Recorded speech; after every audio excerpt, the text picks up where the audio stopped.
Should be, but I'm getting a message saying that the host has disabled participant screen sharing. Is that something that you can? I can share it with you. That'd be great. Thank you. All right. So, hello, everyone. Good afternoon. My name is Willie Lightfoot, City Council Vice President. I'm here with Bill Carpenter and his staff from RTS with a Reimagining RTS update for us today at our work session. I'm also joined with my other colleagues from City Council. Currently, right now, Mitch Gruber, Council Member Malik Evans, and as well as our staff, Bridget, Condi, and Katie, as well as Hazel. So we would like to turn it over. COO Josanne is in the house as well too. We'd like to turn it over to Bill and your staff to start your presentation. And thank you. And it's a pleasure to have you guys with us this afternoon. Thank you very much, Council Member. And Tom, if you can stop sharing for just a second while everyone's on the screen. RTS folks, I'm Bill Carpenter, CEO at RTS. Miguel Velasquez, as he waves his hand, the Chief Operating Officer. Tom Breed is our Public Information Officer. And Julie Boasi is our Director of Service Planning and really the architect for this system redesign, oversaw the consultants we worked with. And we also have with us Commissioner Bill McDonald. And Bill will say a few words in just a minute. So thanks, Tom. So just to go over the agenda, just want to cover some acknowledgements, do a quick refresher on the process that's been followed, the benefits to the system. Tom will cover how we're educating customers, and then Miguel will cover what's new and different. So next slide. We have been very fortunate that the commissioners that represent the city have been of such quality and so instrumental in overseeing in my time here since 2010, but certainly through the system redesign. And these three individuals, Tom Argus, Barbara Jones, Karen Pryor, they helped open the transit center.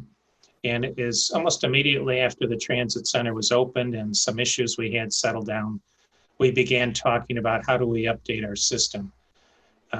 And these three, along with the other commissioners, helped work through the process. And in fact, in June of 2017 was the board meeting where we began hiring consultants to start this process. And the governor had just appointed new commissioners. So these three got right to the starting line and then, you're not a commissioner for RGRTA anymore. I will tell you, they represented the city beautifully through the process, and their influence continued, particularly through Tom Argus, who then has led our governance retreats for the following 3 years. So he had a huge impact, but replaced by very qualified people who took that baton. Next slide, Tom. Took that baton and has led through the recommendation that was done 2 years ago, June 2019. Helped us work through the pandemic, and now we're going to launch on May 17th. And I know Bill Ansbro and Jardine Johnson, I think they're watching on YouTube. But Bill, did you want to say a couple of words? Sure, I'll make it brief. Let me just say that I'm glad that the race was almost finished when they handed me the baton, because that's not my expertise, but they did so much work. And I just wanted to say to members of the council that, first of all, it's my pleasure and honor to represent the city on the commission, but also the work that RTS is doing and about to launch is really best practice in the country. I know a little bit about this through various associations that I'm affiliated with. And I can tell you that the technology that we're introducing and have introduced, and the attention to increasing the frequency, addressing the issues on crosstown routing is phenomenal, and it should be very good. Not to mention the on-demand service it's going to open up the community. And the improvements to RTS access, I know many people over the years have raised a number of concerns about the time and the wait and getting through to make appointments and scheduling rides. And the authority has really stepped up and introduced new technology there where people can use their iPhones or computer and really schedule rides at a more convenient time for them with a more narrow window that they can work with for better service. So we have really seen a tremendous thrust forward in improving the service in this community. And just to wrap up, it's not to say that there's not going to be challenges here on some of the routes. And like anything new and reimagined, once we get it going, you know, there'll be a lot of tweaks. But this is really state-of-the-art stuff. And I'm very proud of what we're doing at the Transit Authority to take us forward and the support of the city in that. So thank you for the opportunity to talk. Thank you, Commissioner. So a little bit about the plan. Why are we doing this? There really had not been a system overhaul in over 40 years. When I got here in 2010, we still had park and ride buses from Avon stopping downtown and then going to Kodak Park, because those buses used to empty out at Kodak Park in the early 80s. It had to be redesigned. And what we did with tight finances was run buses as frequently as needed so that the bus wouldn't get over full. So for some routes, that meant every 20 or 25 minutes, other routes, 45 minutes, maybe an hour. Faster at rush hour times, slower during the day. Very unsettling if you're in an appointment, need to catch the next bus, knowing that if I miss this one, it could be 40 minutes or an hour to get the next bus. Working with community partners, way too many people have barriers to get to jobs, healthcare, education. And there were new technologies that were being offered. And so that's what we started on. Go ahead, Tom. We started in 2017. Our goal was to implement it last June. We paused it for the pandemic. And we're trying to get this started as soon as possible. This will be a better system that customers can experience, and trying to get it launched as soon as we could. It is impacting our customer education. We'll talk about that a little bit later. We had a lot more hands-on initiatives a year ago, a lot more electronic and information available online, less face-to-face. But when we launch, we'll have people at the transit center, at connection hubs, to communicate with what needs to be done. So as far as outreach goes and developing the plan, we held over 200 meetings. We had representatives from the city. We had a community advisory council representing Black and Brown, disability individuals, regular customers, advocates, stakeholders from the city and county. And when the plan was done for the fixed route in May of 2018, we did another round of meetings, had over 100 suggestions. Half of those suggestions were put into the final plan for the fixed route. We moved forward with the areas that are less dense, where it's harder to reach, came up with a plan for that and presented to the board after input from the community advisory groups and from our customers. The plan is designed on these 5 guiding principles, and every once in a while I bump my head into one of them, and Julie Boasi will say, Bill, remember, we want to do the same thing 7 days a week. We people who use the system, it needs to be simple to understand, it needs to be easy to navigate. So goal is to maximize ridership. So we're putting more service where there's the most people. We're enhancing the customer experience. The number one question people have when they get on the bus is, how long before I get where I'm going?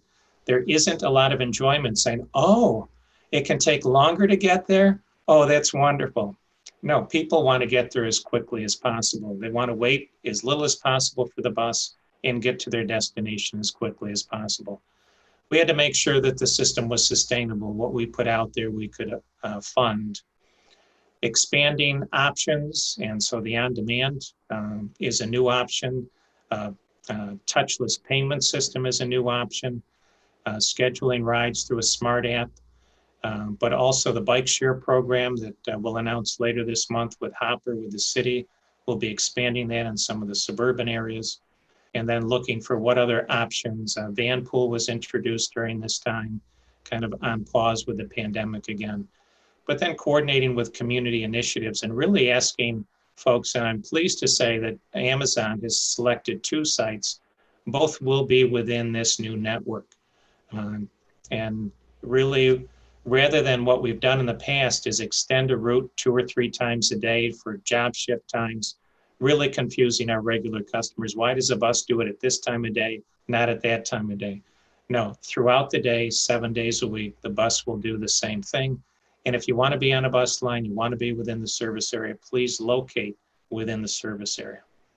So I talked about frequency. That's the biggest benefit. 65% of our customers will have access to 10 routes.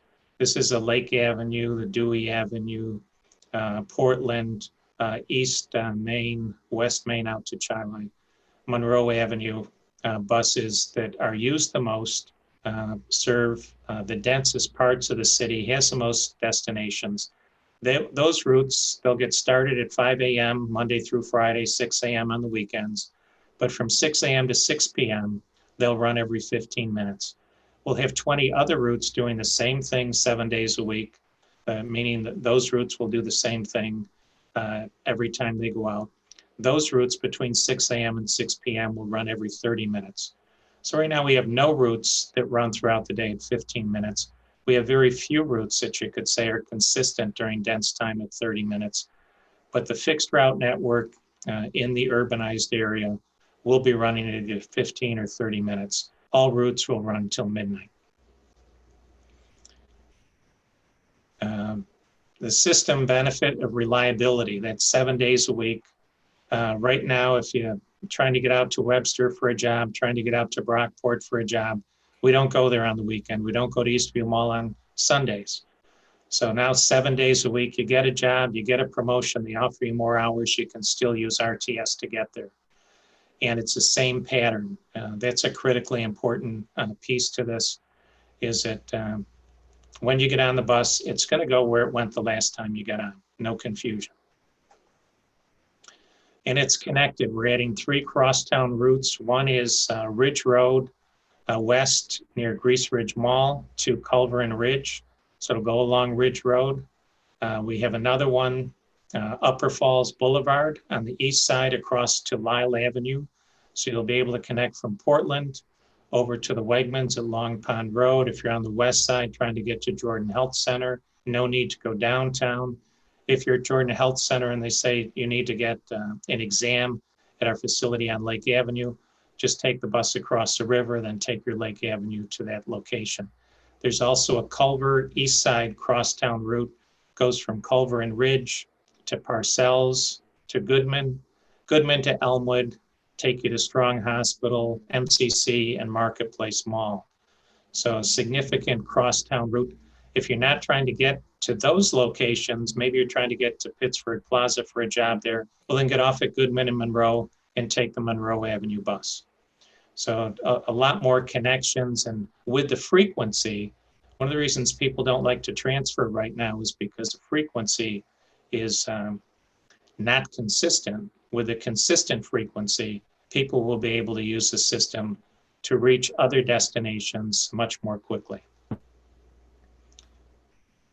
Some of the other technology that we've added, the RTS Go is a touchless payment, the transit app, where you can, from any bus stop, see the bus arriving, plan a trip, an RTS On Demand app for, and we'll talk about this, where smaller vehicles will pick you up at the curb, drop you off at your final destination.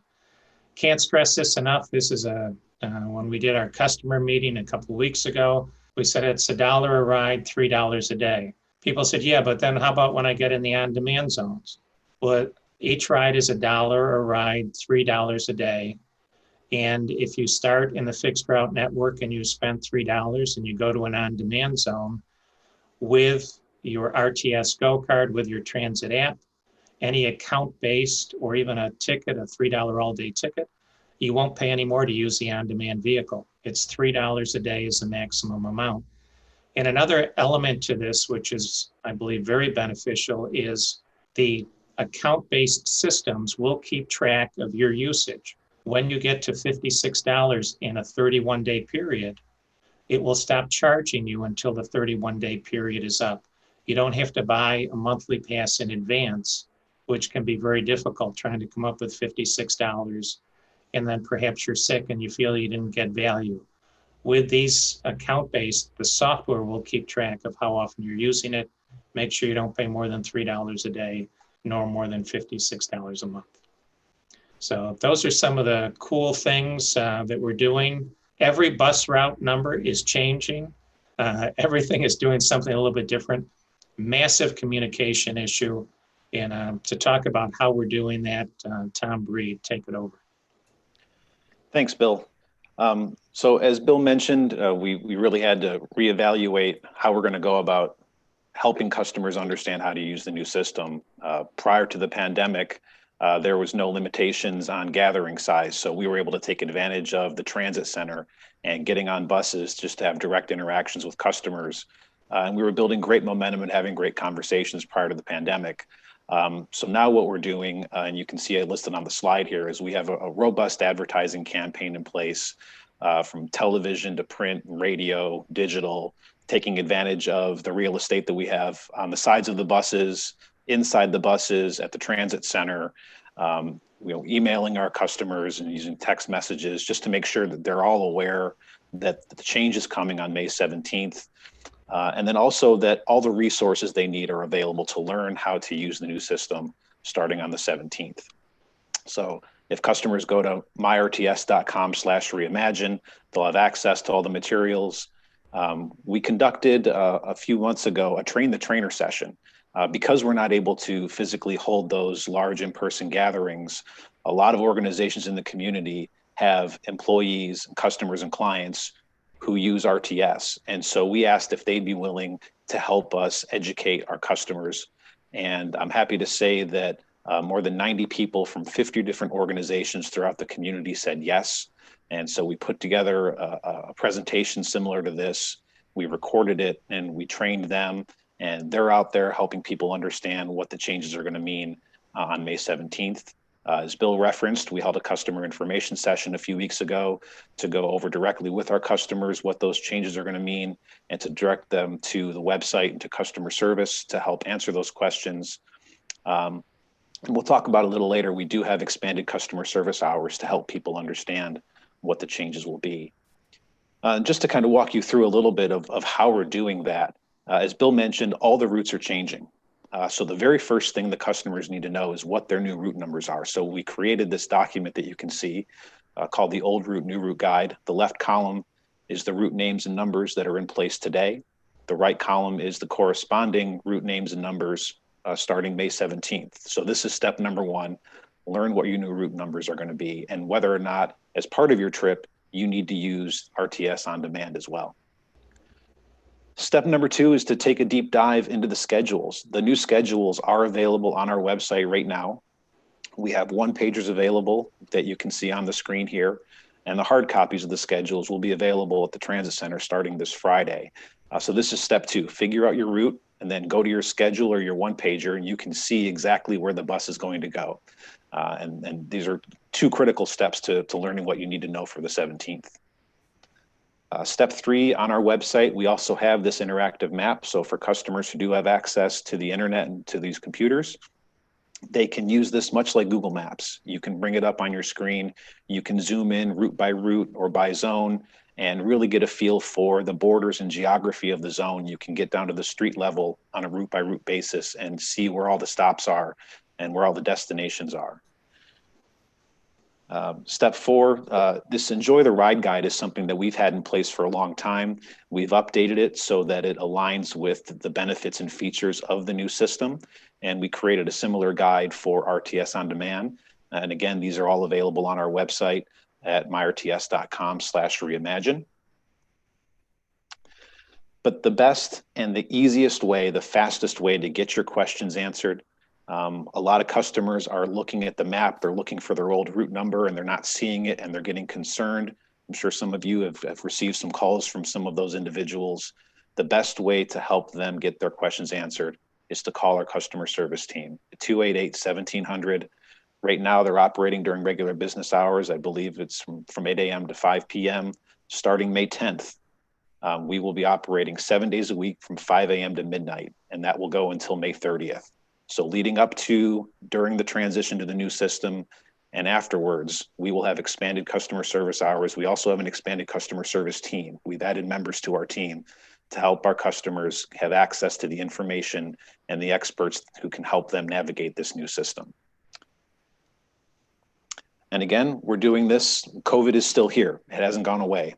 And so all of the safety protocols and cleaning measures that we put in place last year when COVID emerged are in place today. So the enhanced cleaning measures will stay. The daily bus cleanings and disinfecting at the transit center, more frequent bus shelters cleaning. We're still requiring customers and employees to wear masks on the bus.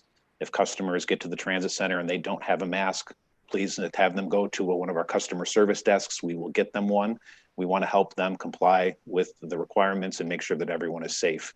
And so all of that is going to remain in place.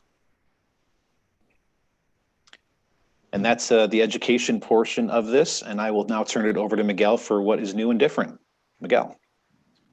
Thank you, Tom, and thank you, council members, for the opportunity. So what's new and different? As Bill mentioned or alluded to, everything is new and different. We have new routes, new route numbers, new vehicles, new paths that the routes or the buses are going to take. And so that's why it's so important for our customers to get as educated as possible before May 17th. We're going to have, or we have branded our system. As you can see here, we have two brandings that is important for customers to know. We have our Rts Connect, which is what you would consider to be the traditional 40-foot buses that you see going up and down the street. And we're calling it Rts Connect because through these buses, you can connect not only to other routes, but you can also connect to the rest of the system, even if it's not with a 40-foot bus. You can connect to our on-demand zones using the smaller vehicles. So that is what we're branding our Rts Connect, or 40-foot buses, if you will. The other one is the on-demand system that both Bill and Tom have talked about. They are all ADA accessible, whether it is a ramp or a lift.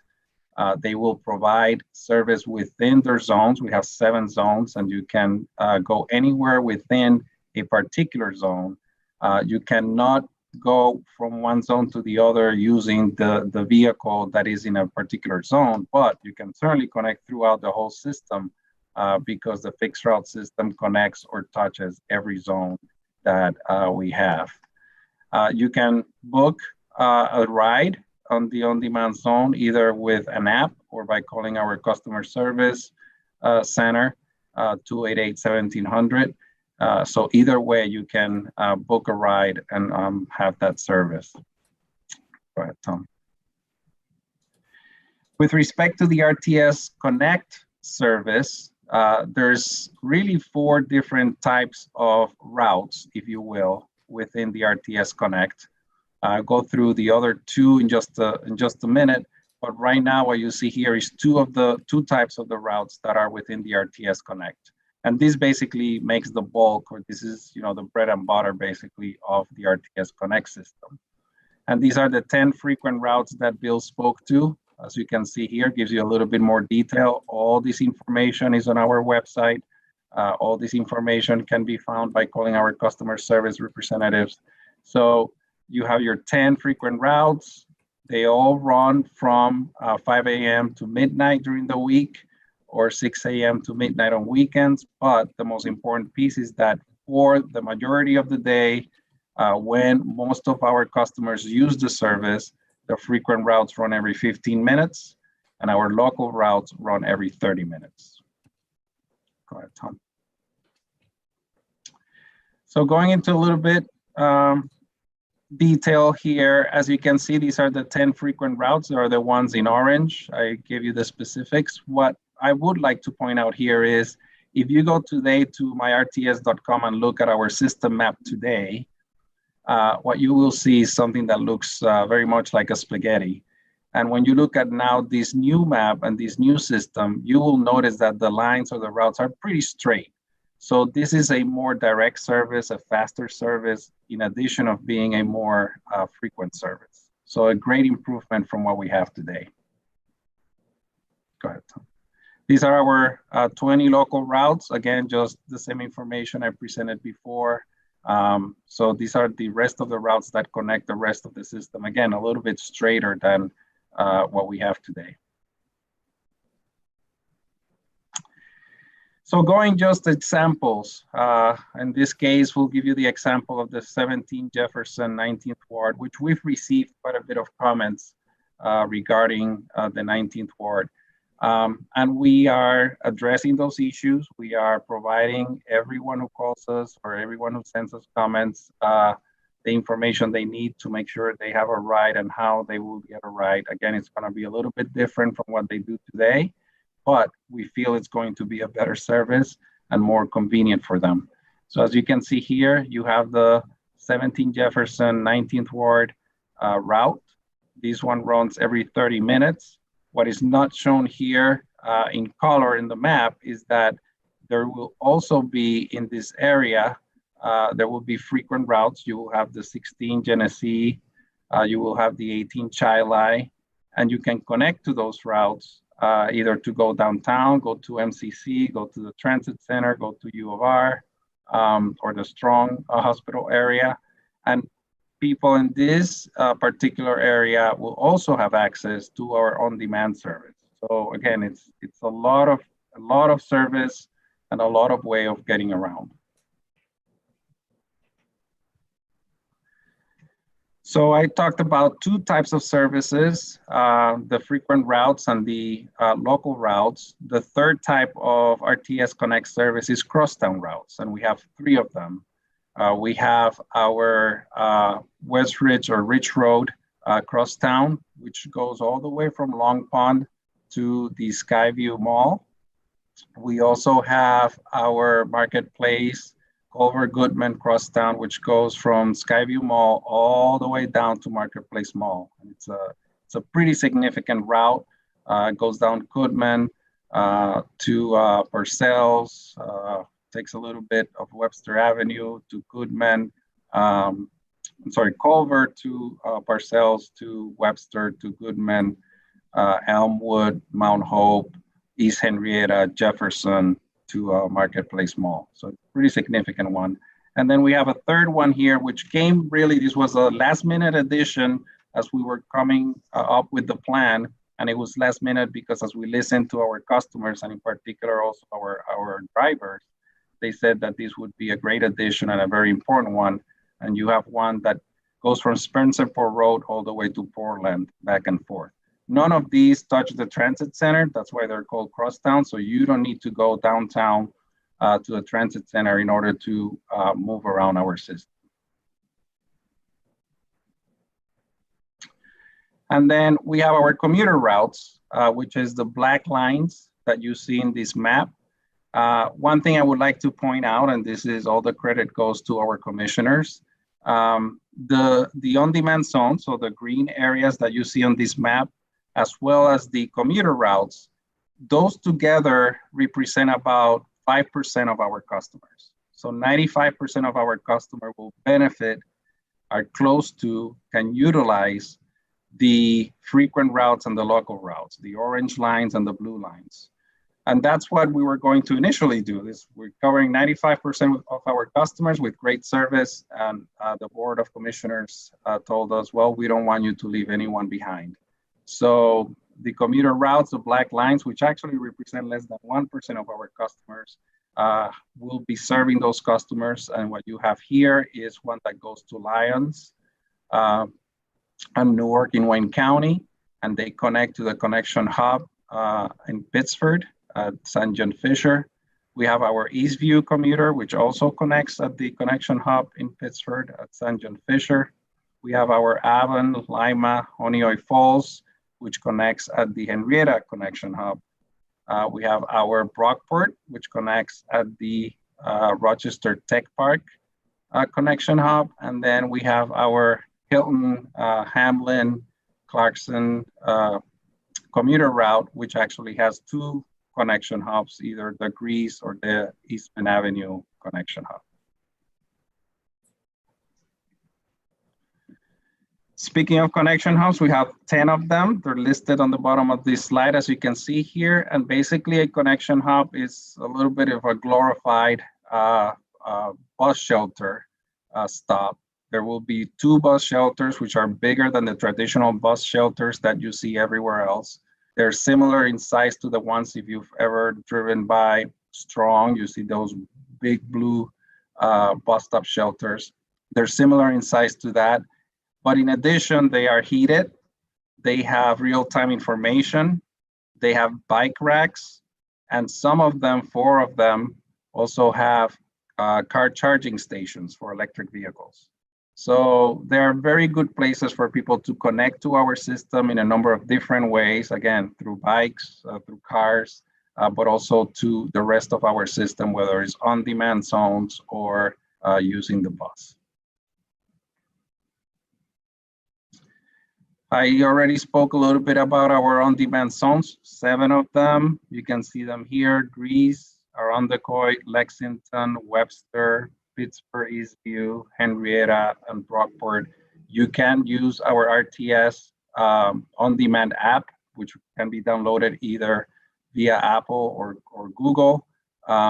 You can also call our customer service and book a ride that way, as I mentioned before. You can travel anywhere within the zone, or you can travel to a connection within the zone to connect to the Rts Connect system.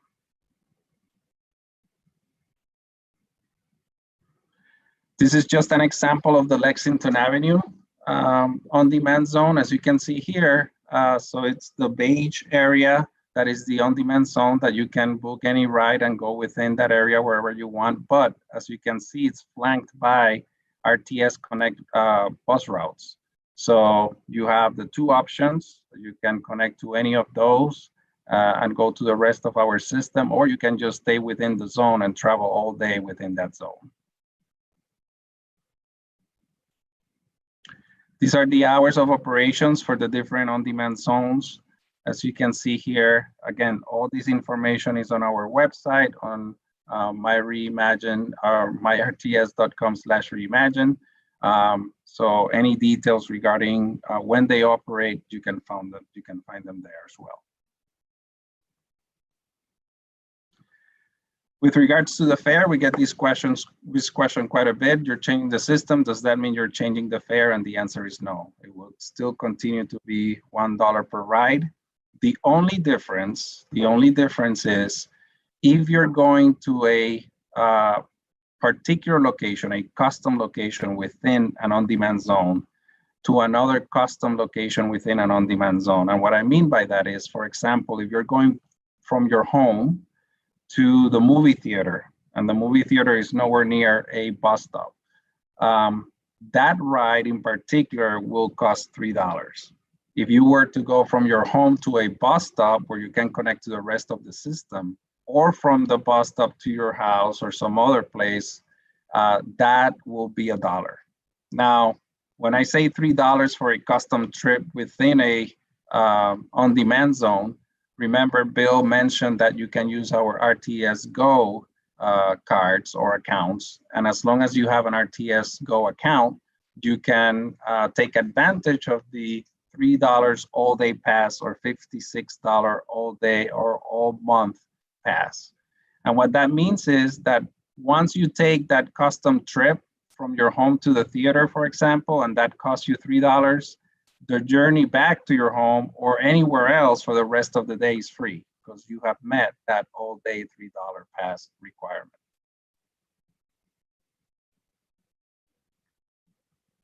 So repeating what Tom said before, we want to direct all our customers. We want to direct the public to our customer service, 288-1700 or our website. We have service hours are going to be expanded 5 a.m. to midnight beginning May 10th for the rest of the month. Also at the Transit Center, you can Folks can go to the Transit Center beginning May 10th from 5 a.m. to 7 p.m. at the Transit Center. There will be someone at the customer service desk helping our customers as well. With that, I'll pass the microphone back to Bill. Thanks, Miguel and Tom, and we'll open it up for questions in just a minute. Want to let you know some of the things that we're hearing. We've heard, my best guess is over 1,000 calls have come into our customer service. There is a report that all of us on this call get each day, our customer relationship management report. The report I read Tuesday morning for Monday's calls, someone said, "How am I going to get to Eastview Mall? There's no bus going out to Eastview Mall." And it's those, someone in the city works at Eastview Mall and they say, "Now I won't be able to get there." Well, you'll be able to get there so much more frequently, more conveniently, because you'll take the bus to the connection hub that's part of the Pittsford zone, and then have the bus take you there. And one of the complaints you might have heard is folks trying to get back home. They work till 9 o'clock at night, and right now the last bus leaves during the week at 7:30. Well, you got to get a ride. Well, beginning May 17th, you'll be able to use the on-demand. Well, what about the 19th Ward? We're only having 3 routes. Well, on a per trip basis, we're going from about 280 trips a day to 300 trips a day. We've added 9% more service throughout the system, and so the 19th Ward, it's reflecting in that 9% more, just about. We have 3 routes instead of 5, but right now we have 49 routes. We're going down to 30 routes. So throughout the system, there's fewer routes. And we've met with the 19th Ward Neighborhood Association, Karen Emerson, and her team. What we've said is, we think when people get used to it, they'll like it. But we recognize that adjustments will need to be made. This is something that was approved 2 years ago. There's some employment centers that have changed, that this was based on meeting certain places. We'll take a look at that. No service to the airport, guilty as charged. As we look at the Route 6, which services the airport now, over 90% of the people using the bus don't go past Brooks and Thurston. In order to maintain that 30-minute frequency, we're going to have to add an additional bus, a $1.5 million cost to service throughout the day. We've got a meeting with the airport next week asking if their shuttle service can meet our bus at Brooks and Thurston. It's about a mile off campus, or the West Chili location, the Chili Avenue location at the Walmart, where they could connect to the service there. There's 15-minute service to that Walmart. So if the airport is willing to have, keep their employees that way, we have van pool services. We have a lot of other services to get individuals. But what we've done in the past is, okay, so what time do they need to get there? Well, 4 o'clock shift in the afternoon, maybe a noon to 8 shift. We only need you 3 times a day. And so then 3 times a day, everybody else on the bus is saying, where the heck are you going? And that's gone with this system. That's part of the guiding principles.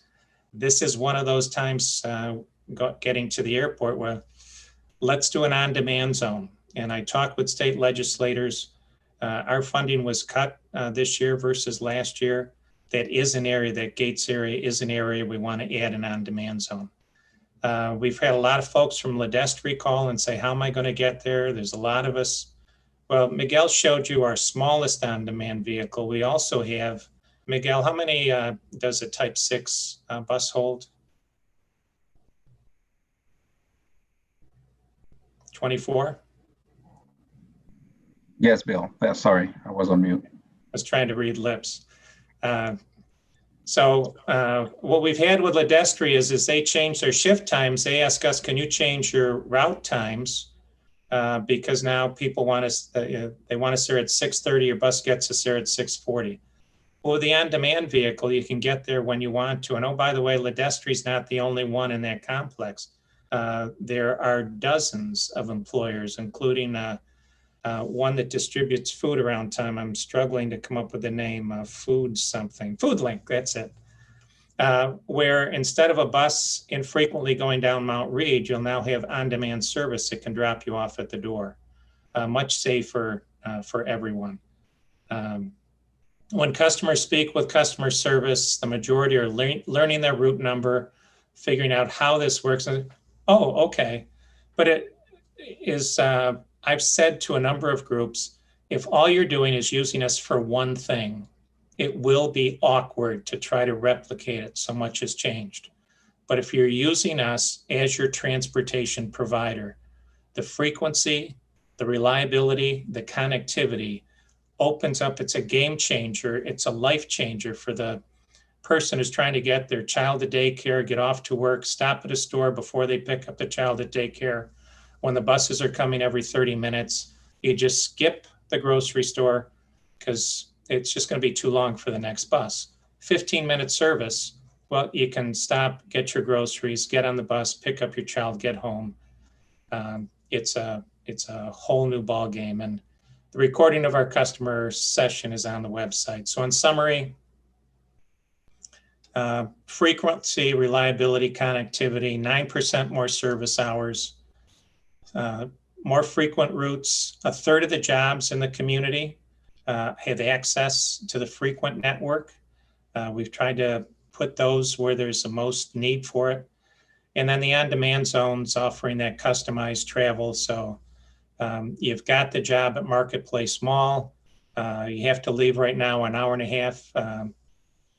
And now with the frequent service with the on-demand zone, you're trying to get to a call center in Henrietta. It'll take you to the front door of that call center instead of drop you off half a mile away. And I go back to Commissioner McDonald, the paratransit customers, what the board said is, look, as you're doing this, we took a look at 2018. If your trip was completed in 2018, we set up those green zones to remain, so you maintained eligibility. No one lost service for RTS access customers. And that's a whole other set of benefits for the paratransit person who lives in the Lexington zone area, trying to get to the grocery store, the Tops on West Avenue. Right now, they need to call a day in advance for RTS access. On May 17th, they'll be able to call an on-demand vehicle when they want to go, get done with their grocery shopping, get a ride back to their door. It's all ADA accessible, a huge benefit. So Councilman Lightfoot, I think I said would be done in 40 or 45 minutes. We run an on-time business here. Open it up. And you got 1 minute to spare there, brother. So are you going to stop sharing your screen so we can see? Thank you very much. We do have a couple of questions. First of all, I just want to say that that's a very impressive presentation to provide the services that you're providing to our citizens with no increase in fare is extremely commendable, as well as the frequency and the on-demand. And I really like, because I'm a tech guy, I really like the apps and the on-demand app stuff that you got going on. And the one-pagers, I think is very, you know, you're considering all of our customers as opposed to all those who may, you know, because the digital divide is real. So I really appreciate that. And I see Madam President has joined us as well as Council Member Miguel Melendez and Gruber. So I'm going to open up the floor. I see in the chat here, the first one that stepped up. But first of all, I guess I'll turn it over to Madam President first, and then Councilmember Harris is with us as well. Good afternoon, all. I'm sorry I wasn't able to be with you at the beginning of the presentation. I've certainly been looking forward to hearing this. I know we had some initial conversations a couple of years ago when you told us about the reimagining that was happening. So it sounds like it has met its mark.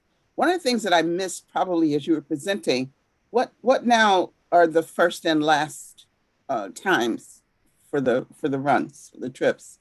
What's the earliest and latest? 5 a.m. to midnight. That's different, right? Currently, we operate 5 a.m. to 1 a.m., 7 days a week. We're now going to operate 5 a.m. to midnight during the week and 6 a.m. to midnight on the weekends. Okay. All right. Well, thank you. Then I'll turn the floor over to Councilmember Harris. Thank you. I'm most excited about the changes, and I look forward to the on-demand. I'm really happy about the tech that you guys have implemented into the system, and I do agree with some of the comments Vice President Lightfoot has already made. I'd like to ask a couple of questions about the service, and one in particular is I'm really concerned about what does this change would mean for folks who utilize Walmart on the north side and also in Gates.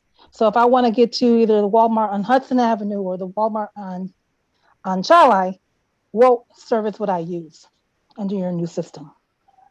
I'm really concerned about that because we have, food is a problem in the city, and many folks use RTS as a way to get access to food. And the West Avenue on the south side is, another concern. So, Julie, I'm going to let you answer, but I think the answers are the Joseph and the number 3 Joseph and the 18 Chili, but go ahead. I believe that you are correct. I was just looking because I think, yeah. Yes, so sometimes we like to say, all RTS routes lead to Walmart. So we know that that is a high ridership destination for our customers. And so what we ended up doing was making sure that there were frequent routes that went to both of those. So both of those Walmarts will be served with those frequent routes that run every 15 minutes on weekdays and then 30 minutes evenings and weekends. So that should work out. That hopefully, that will be a benefit, I think, of the system for those people that use that now. Thank you. And I don't want to monopolize the sake of time. I just got another question. I'm really concerned with what has happened to the routes to the U of R and MCC. And could you speak to that a little bit? So University of Rochester, we have had some routes that went into the campus. If anyone's had to visit there, the time consumption it takes to go in, the speed bumps, the loops, etc. We will have buses that it's Kendrick, I think it is Kendrick and Elmwood. There's a walkway from there that the students and faculty take to get from the campus to the U of R. That's what, you take the bus to the University of Rochester and then it's a 3/4 mile walk to the campus. And they say, well, how come I can't get dropped off at the campus? Well, there's a sidewalk that they built for that connecting to the U of R. We're going to take advantage of that. The MCC is still being served. Certainly the Culver Crosstown route, but Julie, is there a East Henrietta bus that goes there? I was just checking to be sure. So it looks like we still have a route pulling in there. It's telling me the 13 South Avenue. South Avenue bus. Yep, so that would be a local route. That one goes all the way around to the rear loop. Bill, if I could just add one thing related to the U of R. Working with them is that they also have their own shuttle service that provides free service to their students and employees that does serve that river campus. And there are a number of areas where those shuttle stops overlap with RTS bus stops. And so we will be working with them to try and put together a map for the folks at U of R so that they can combine their travel with the RTS bus and the shuttle bus to help give them yet another option for easy access to the campus. Thank you. I'll submit my additional comments in writing to Mr. Bill Carpenter. Thank you. That'd be fine.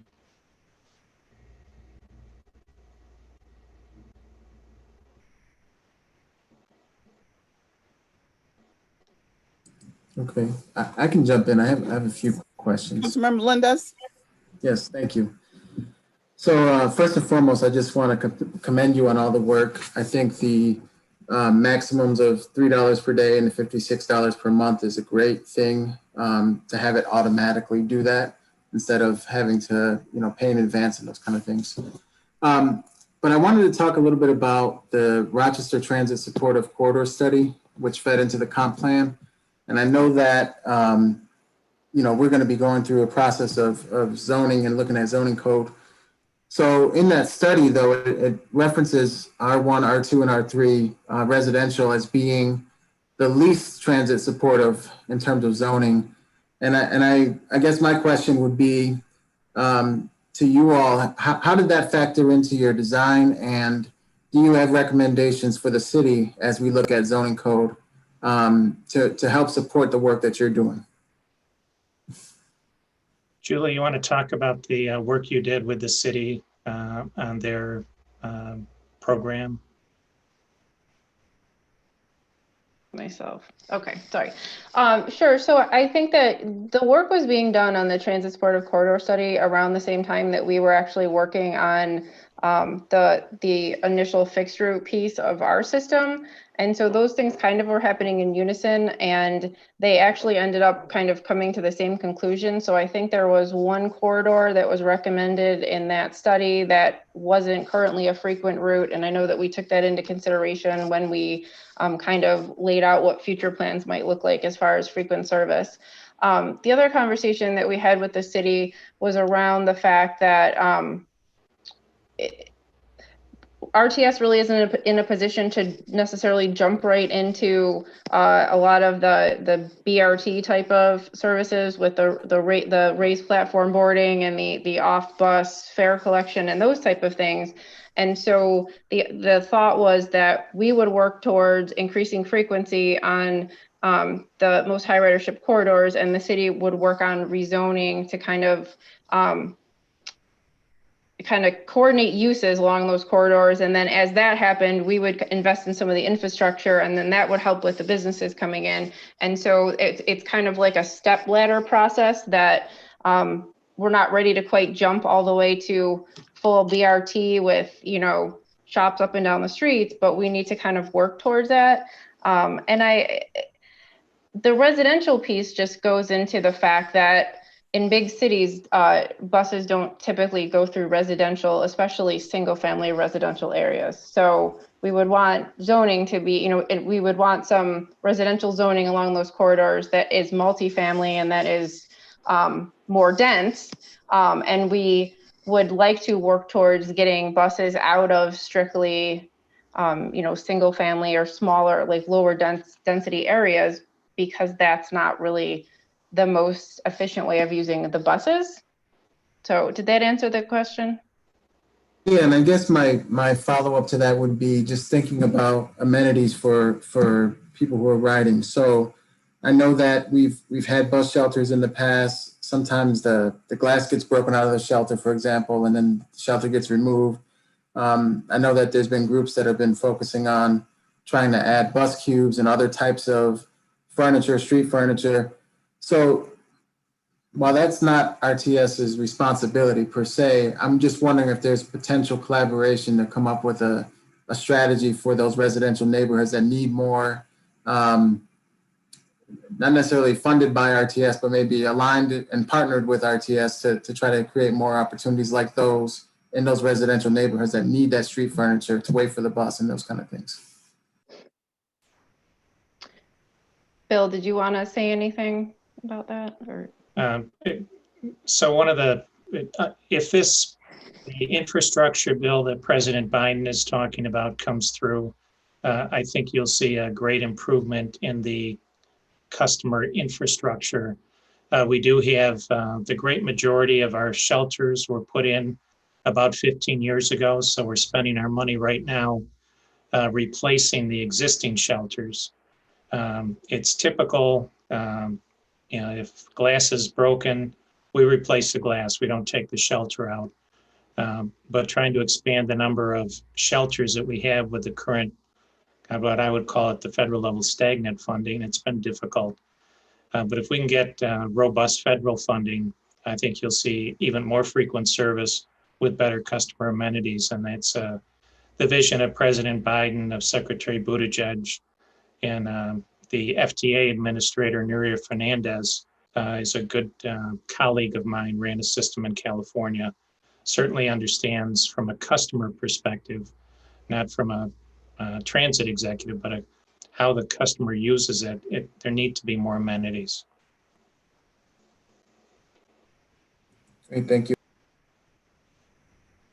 Thank you. I understand that Councilmember Lupian joined the meeting afterwards, or that Councilmember Vice President Lightfoot did not acknowledge her, so I do want to welcome her. Councilmember Lupian, you've got questions? I do. To echo my colleagues, this is really amazing. The cap of the fare, the managing of the, the fares to make sure it doesn't exceed, including on-demand zones in that, it's really just remarkable. And the increase in service and, frequency, it's just great. So I want to make sure I get that out of the way before I come up with my issue. I have to sign off now. No. So I know I kind of briefly talked to Tom about this, but the Webster and Bay is now not on the route anymore. And, we have the largest elementary school in the city, School 33, and a connected rec center and library. And it's not served by the bus line. The closest stops in every direction seem to be about $5 away. I was wondering, looking at the map, you do a funny little thing over on our net where you kind of go off and do a little box and then come back.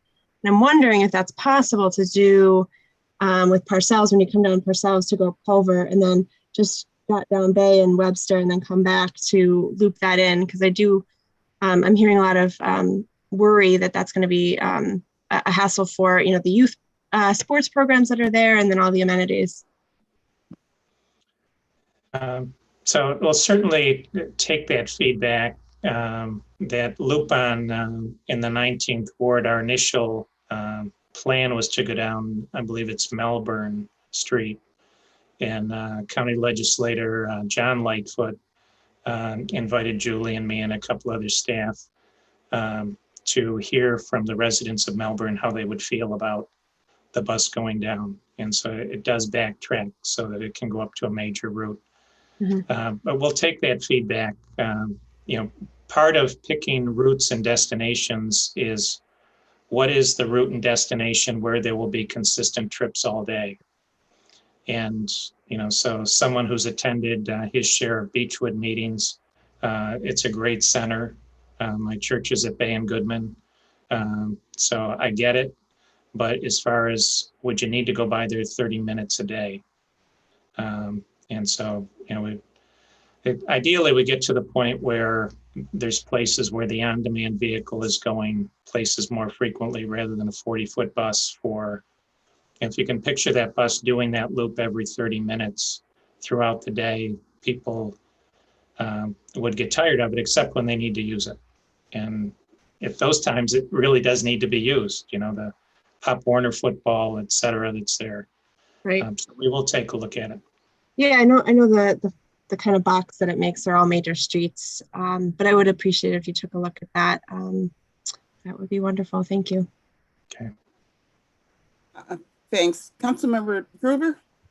Yes, thank you. And I will try to be as brief as I can because I know we're already at 5 o'clock. I want to echo everyone else's thank you and comments. But in addition to all the great things about the actual service, I also just want to commend you all on your public engagement, community engagement on this. It was, you can see good community engagement when it happens. And you all were incredibly deliberate and thorough about this. And I'm sure that you're still going to leave some people displeased because that's inevitable. You can't please everyone. But that really is part of my question. A few of you mentioned during the presentation a couple of times that this is going to be a fluid and fungible system. And I'm just wondering, what are the checkpoints in that? And also, what are the evaluation tools that you're using to see how successful this is? I presume the goal first and foremost is just to see an increase in ridership. Are there big bucket goals that you have, and how will you adjust along the way? And I'll reserve any other questions, just if I can get answers on those. Thank you. And Julie or Miguel, I'll turn to you. I know the plan when we came out, those goals are listed in the document. I haven't gone back in preparation for that type of question. We can get that information for you. But the biggest piece will be increased funding so that more of the 20 routes can become frequent routes, so maybe 15 and 15, and then more on-demand zones. There's about 2,000 jobs on Thruway Park in South Henrietta that are low skill, reasonably good paying jobs, ADT call center, et cetera. Folks in the city, it would be great. We just can't get there right now. Serving till 1 o'clock in the morning, that's a $1.5 million a year decision. That's something else we'd like to go back to. But we really prioritize that maximized ridership instead of having 6 or 7 frequent routes, getting to that 10 frequent routes is where some of the shrinkage came to on the hours or some other areas. But it will, I'll make sure we get back to you what the big goals are. Is the primary goal though increase ridership? I mean, if you had to, I'm sure it's increased satisfaction for riders too, but is more riders the ultimate goal of this? I think that the 5 guiding principles are equal, you know, that we want the experience for all customers to be better.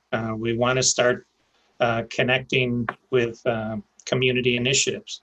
So as an example, the Lexington zone doesn't have weekend service right now. There's no bus service in that area on the weekend. But when Amazon opens later this summer, we expect we'll need to go to 7-day-a-week service, which will help both Ledestri as well as Amazon. So it's you go back to those 5 guiding principles, and they each have their goals in the plan, and we'll get those. Got it. Well, I would just close my comments by saying this. I'm asking those questions in part, I admit, one of my goals is increased ridership. I think that it's about equity, but it's also really about climate. I saw the other day that Senate Majority Leader Schumer and Sherrod Brown are talking about money to make all buses have electric vehicles. I mean, this is a huge thing for climate justice and sustainability as well. So I want to see increased ridership. And to that end, if there's anything that City Council can do, you know, obviously in addition to some of the big things related to funding, you know, when it comes to these mobility zones, I think there's going to be people who are just uncomfortable with it. And try as you might to explain to people through Zooms like this, I think having actual videos, having people that folks trust ride the mobility zones, share how it works. That stuff I want to see, and I'll gladly volunteer myself to be part of anything like that, because I want to see some increased ridership as well. I appreciate it. Appreciate all the comments, President Scott. We'll stay on for any other questions, but we also know you've got your commitments as well. Hey, great job. Commissioner McDonald, it's good to see you. Again, I'm sorry I didn't get to hear the whole presentation, but I'm pretty familiar with it and extremely pleased with the work that's been done. And as far as your community engagement, you all earned your stripes when we were trying to get the transit center authorized. So you're kind of veterans. You're veterans in that arena. So, well, again, thank you for your time. Thank you for the presentation, and good work to you. So that would conclude our meeting. Thank you for all you do in the community. Really appreciate it. Absolutely. Good night, everybody. Bye-bye.